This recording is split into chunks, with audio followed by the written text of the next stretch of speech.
I'm bringing up a brother that I love so much, and he was in this singlehood months before now, but now he has left. He has left that status and is now a married man. Praise God, hallelujah. Let's, with Jesus' joy, let's celebrate Mr. William. Mr. William to the podium. Where's the second mic?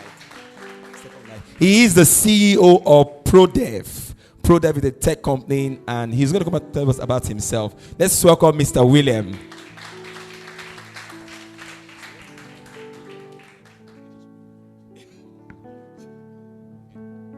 Thank you, everyone.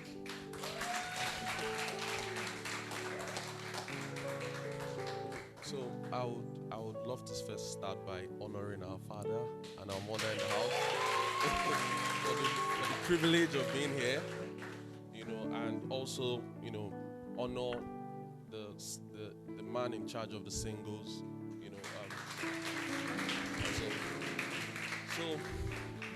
so today I was given an interesting topic, and the topic was about, so I was given an interesting topic, and the topic is about how to make money from the internet. A very, very broad topic, and I thought about this very deeply, and I was like, how am I going to tackle this? But I gave it some thought, and we'll talk about it today. So, but first off, I would love to introduce myself. I'm the CEO of ProDevs. We're a tech company that is globally recognized. We do recruitment, outsourcing, and also software development. We help businesses around the world, by helping them build their softwares and all of that. We'll have over 3,800 talents across Africa in our talent pool that we actually help find jobs, and also we also help companies also find this talent. So that's a brief introduction about what we do, and I would just love to talk about some of the key areas that we will be talking about today. We'll be talking about ways to make money. We'll also be talking about globalization, which is a very, very important topic in today's world. We'll also be talking about platforms online where we can all make money. I think that's the key point here. Then we'll also talk about characteristics that each and every one of us needs to have. I think Bamisi already mentioned something like that. She did an excellent job. Please, I want you to recognize her once again. Then we'll also talk about actions and steps that we all need to take, right now. I think you can move the slide, please, so that everyone is in line with, Yeah, next slide, please. The next two slides. Yeah, next one. And the next one. So, my slides are really short, but we're going to talk more about how to make money. Now, there are various ways to make money, but I just highlighted two key areas. We have the entrepreneurial way of making money, and we also have the career part of making money. In the entrepreneurial way of making money, this is where typically one comes out and says, okay, I want to start a business. I either want to freelance, and I want to start this journey. I want to solve people's problems. We also have the career part of me getting a job, finish school, get a job, and then plot my way across the career path. And typically from there, as we earn or as we work, we get paid. Those are ways of making money. So please, the next slide. Yeah. So I want to touch about the entrepreneurial part. Typically in this part of the world today, we have this I fight you, you fight me mentality of doing business. I have to win and the other person has to lose for me to grow in my business, which is very bad. And that's what distinguishes us from the global world, the Western market. You see collaboration happen everywhere there. They have things plugging in, APIs working together, different companies working together for one single goal. Both companies working together to actually grow. So we typically have this problem of collaboration. You even hear a popular quote that says, put a white crab in a bucket and put a black crab in a bucket, and you see the white ones trying to help themselves out of the bucket. But the black ones, they are trying to cut themselves and they kill themselves at the end of the day and stay within the bucket. So collaboration is a very big part of, in the entrepreneurial journey. Right now, the world is changing. And we have to embrace the fact that you have to collaborate with your brother, to actually grow, help him grow while you grow, and this is very, very important. The next thing is constant learning. In your entrepreneurial journey, you can't be an entrepreneur without constantly learning. What takes you to the next level is what you know that others do not know. That is actually what takes you to the next level. You have to constantly keep learning.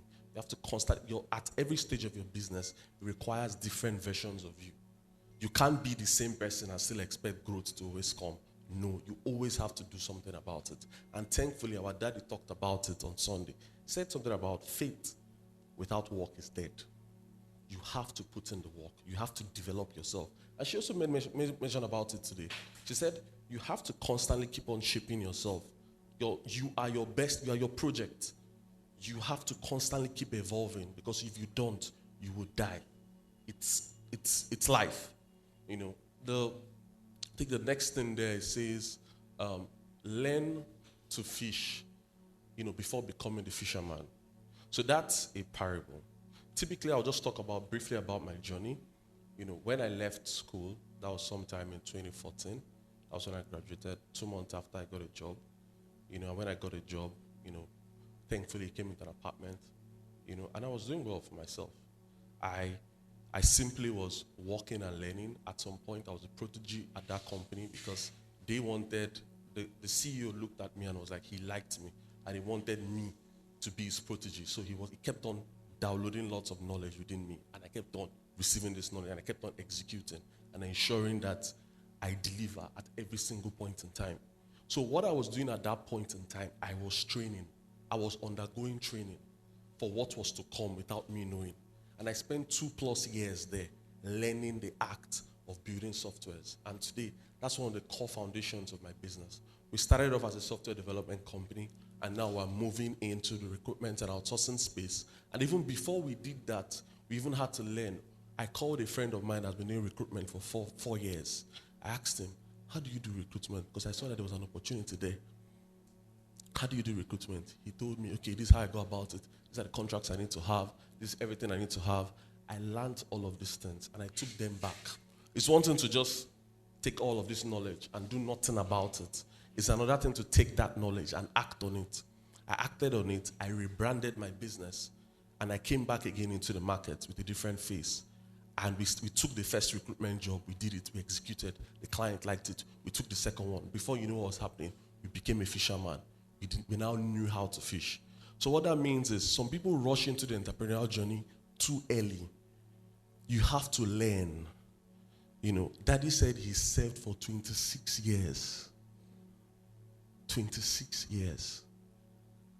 You would see where Glory Plus would be in a number of months, not even years.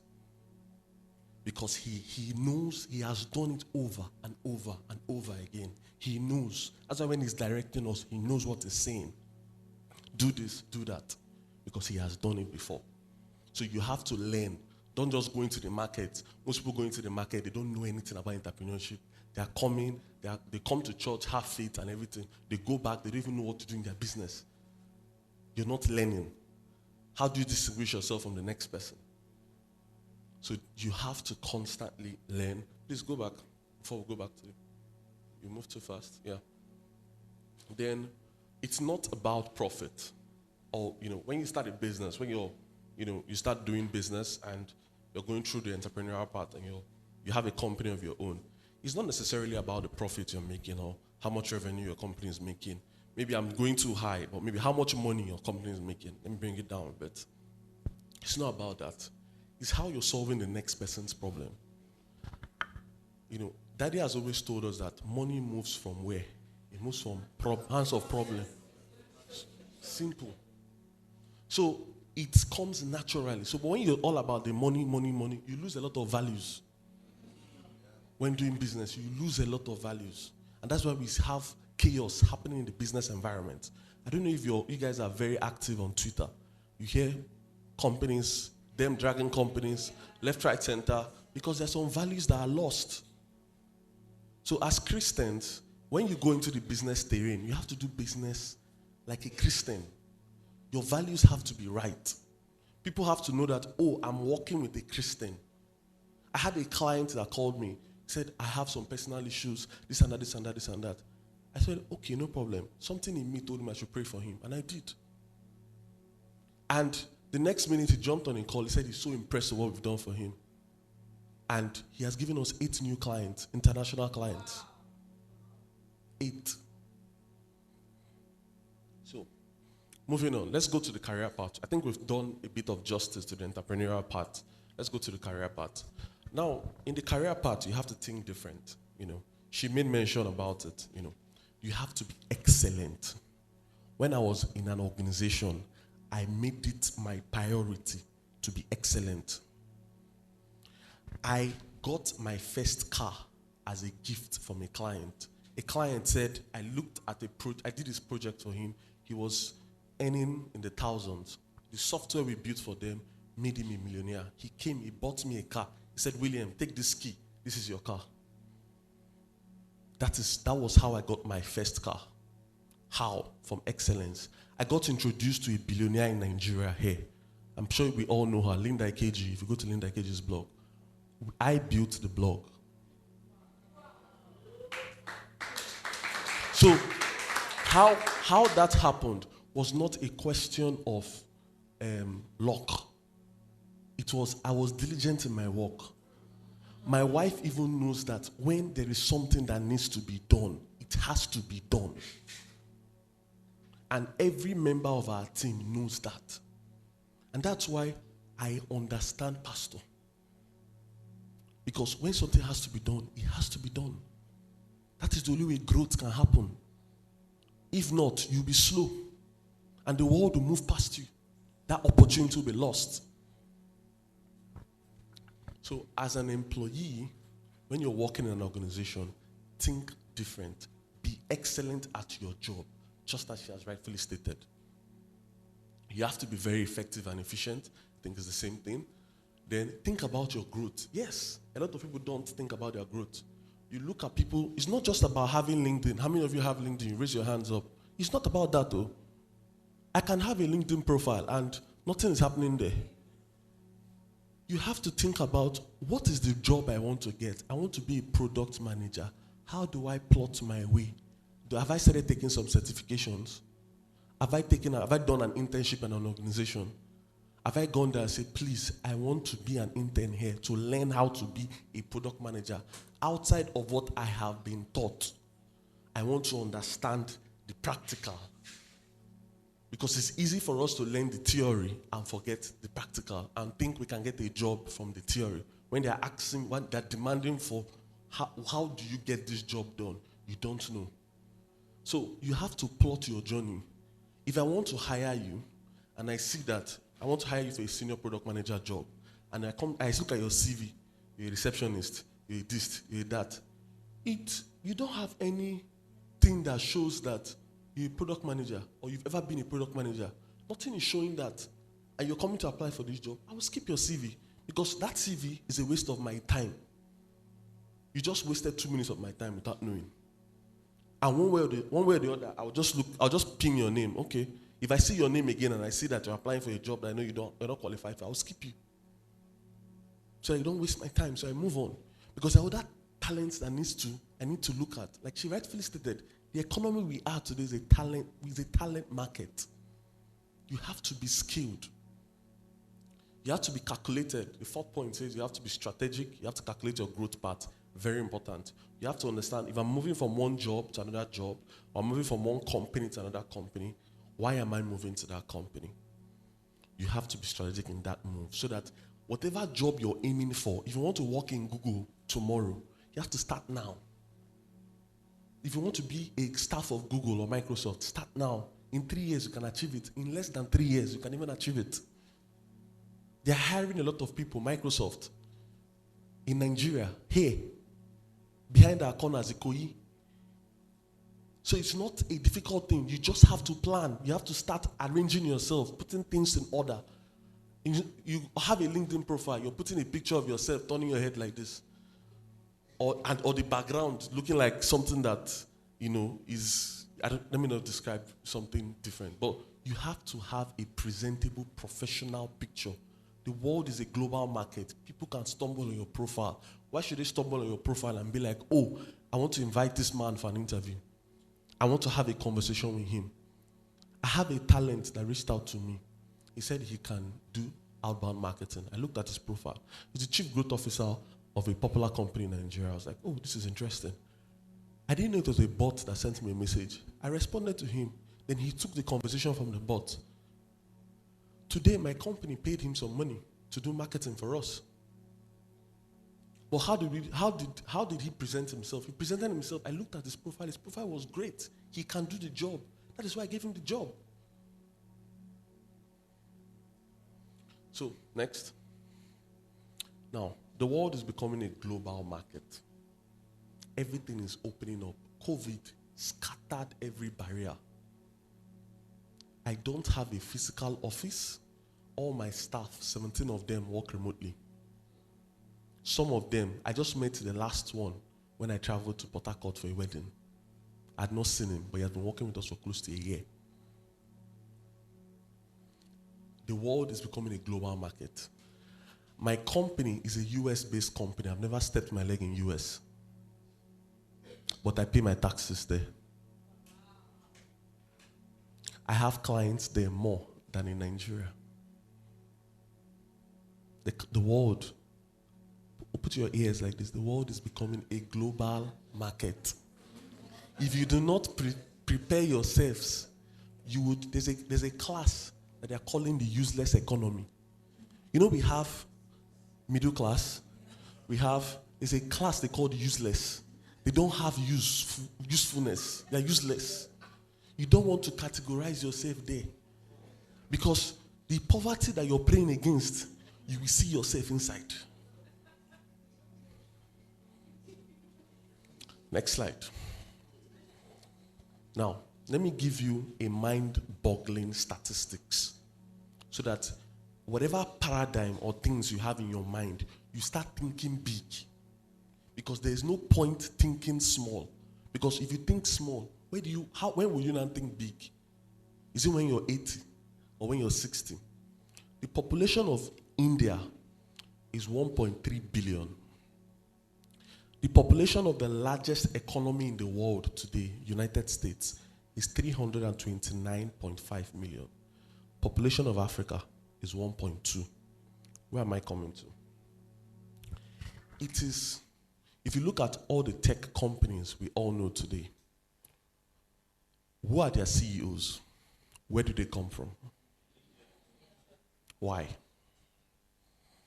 That's a very important question. Why? Because if I'm Google, India has 1.3 billion people.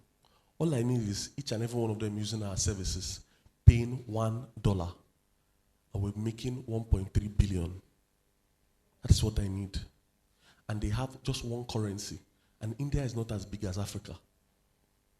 India is not even as big as half of Africa. Half of Africa is even too much. Maybe Mali. But that population is so wide that they understand, these tech companies understand that we have to plug ourselves into this nation so that our services can be there. The best way to do it is to re-strategize management and say, oh, let the face of management come from India. Most of their CEOs are there. Because you can obviously relate to your brother and say, guy, let's do this business together. It's easier. That's why they are there. But now, what does Africa have as an advantage? We have young people. The average age of people in Africa is 19. In Europe and in US, or in North America, they have an aging population. Now the question is, who will take their jobs? Are you positioned yourself well to take those jobs? Can you attract those jobs? That's the question you should be asking yourself. What do I need to do? How do I need to position myself? How do I need to place myself? Can I even receive payments from these companies if they see my profile and they like me? Those are the questions you need to start asking yourself today. Because like I said, the world is a global market. Next slide. Now, Let's talk about the African startup scene. A lot of us have been saying that we have companies right now in Nigeria, in Africa, that are raising millions of dollars from investors. Investors are like, the next big thing is coming from Africa because they've cracked the Indian market, they've China's market, they've done something about it. So right now, Africa is like the next big thing, and everybody's dumping money into this, into Africa. The question now is, these companies that investors are dumping money into, these founders, what would they be doing? They'll be trying to look for people that will fill roles within those organizations. They would want operational people, they would want product people, they would want technical people, they want people that would have the knowledge required to get them from 10x, because they were at 10x when they raised that money. So you coming into the organization, you need to take them from 10x to 100x. Do you have the skill? So right now, Nigeria has the highest in terms of investment coming into Africa. A lot of companies are recruiting heavily. My company receives recruitment offers, people wanting to recruit. But the question now is, are you positioned yourself well? Do you have the necessary skills? Those are the things you should start asking yourself. And start going back to the drawing table. What skills do I need to have? The market is changing. Everywhere, everybody's talking about innovation. Tech, the internet is an enabler. If I was doing 1x, I was doing agriculture before, and I was earning $1 million. If I add technology there, I'm supposed to be earning 10 million. That's the goal. So what are the things, where are the areas? And tech is broad. You can do, there's no field you will call now that doesn't have one or two things to do with tech. Even psychologists work at Facebook. Next slide. Next slide, I've talked about this. Now, let me talk about platforms where you can all make money, because I've just been told that I have little time. So there are platforms like Upwork, where you can go to, if you're a copywriter, maybe some of us that know how to write very well, some of us are digital marketers, and all of this, you can go to Upwork, register, have a profile there, but then again, you still need to have a good profile, because you're going to be competing with people from India, thousands of people. So if your profile is not good, they won't still pick you. So there's Fiverr. Fiverr is you putting in some of your services there and saying, okay, I want to, or even getting some people that want to do one or two things. There is LinkedIn. LinkedIn is I would say, is a blessing, because it enabled globalization. I can hire someone from any part of the world. I just need to know what you do. I go through your profile. I invite you for a call. If you don't sound smart, there's no need for me to have a follow-up conversation with you. If you sound smart, I introduce you to my team. And I remove myself from the conversation. And if my team says you're good enough, they hire you. Hiring is not hard, though. For you to get a job is not hard, though. It's you being attractive. That's what the work is. If you don't make yourself attractive, who will want to come to you? Nobody. She said it. Nobody will waste money on you. It's not your father's business. Nobody wants to waste money on you. There's Slack communities. How many of us know about Slack? Good. So there's some communities on Slack you can join, and from there, if you don't have any experience, you can volunteer. And by volunteering, they can introduce you to one or two people. I have a friend that has gotten a job through that. At the moment, he's not even in the country anymore, as he's in Dubai. Then there's Code Mentor. For the software developers in the house, this is a very good platform, Code Mentor and TopTal. Because with these platforms, you can go there and put a price point of maybe $60 per hour that you take. And anybody that has any technical problem in the world, they can come there and find you. And if they have conversations with you, they pay you per 15 minutes. They pay you $15 per 15 minutes while you're on a live call with them. So that's also a very good platform. There's People Per Hour and there's Chrome. Next slide. Now, the things you need to do now. If as an entrepreneur you don't have a business, you've not registered your company before, you need to go and start registering your company. Very, very important. If you don't have skills and you want to be an entrepreneur, go and acquire skills. You have no business registering a company because it's not child's play. Go and register a company if you have the required skills, so that way it's easy for you to be able to say, I can deliver this service, and I'm not delivering this service as an individual, but I'm delivering this service as a company. The person doesn't need to know if you have 10 people behind the scenes or if it's only you that's running the business. But there's a company fronting it. And you can rightfully say that for this project, I'm going to take X amount of money, and they will know that, oh, they're not dealing with an individual, they're dealing with an organization. So that gives you an edge. For the career people, you need to update your profiles. You need to update your profiles. You need to update your LinkedIn. Wherever you have, like you rightfully mentioned, clean up your social media.